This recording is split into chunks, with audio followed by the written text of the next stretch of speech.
అందరికీ నమస్కారం. Welcome to ప్రజాక్షేత్రం.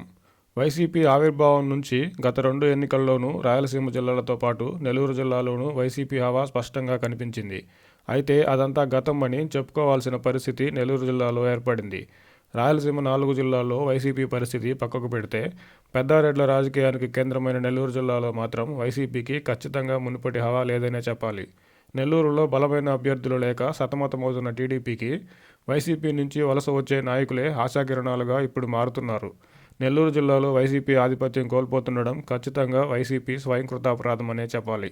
ఉమ్మడి నెల్లూరు జిల్లాలో ఉండే 10 సీట్లలో 2014 ఎన్నికల్లో 7 సీట్లు, 2019 ఎన్నికల్లో 10కి 10 సీట్లు వైసీపీ కైవసం చేసుకుంది.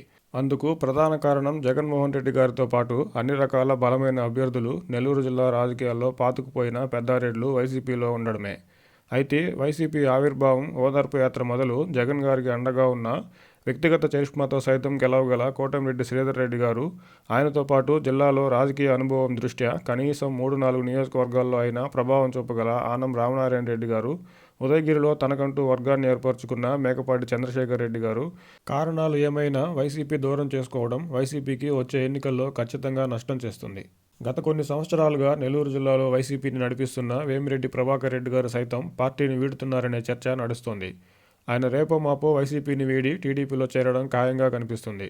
నెల్లూరు జిల్లాకే చెందిన మాగుంట శ్రీనివాసరెడ్డి గారిని వైసీపీనే స్వయంగా దూరం చేసుకోవడం, ప్రస్తుతం నెల్లూరు ఎంపీగా ఉన్న ఆదాల ప్రభాకర్ రెడ్డి గారు వైసీపీలో ఉండేది అనుమానమే కావడంతో నెల్లూరు జిల్లాలో వైసీపీ పరిస్థితి సంక్లిష్టంగా మారింది.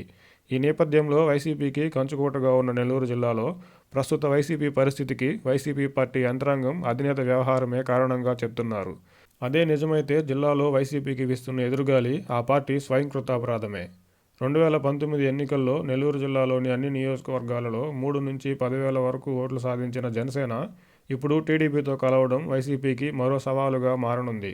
వైసీపీ ఎమ్మెల్యేలపై ఉన్న వ్యతిరేకతకు తోడు ముఖ్యమైన నాయకులు వైసీపీని వీడడం జిల్లాలో వైసీపీ పార్టీపై ప్రజలకు ప్రతికూల సంకేతాలను ఇచ్చింది. ఇప్పుడున్న పరిస్థితి ఇలాగే కొనసాగితే వచ్చే ఎన్నికల్లో ఉమ్మడి నెల్లూరు జిల్లాలో ఇప్పుడు వైసీపీకి ఉన్న 10 సీట్లలో కనీసం సగం అంటే 5 సీట్లు కూడా నిలబెట్టుకోవడం అంత సులువు కాదు.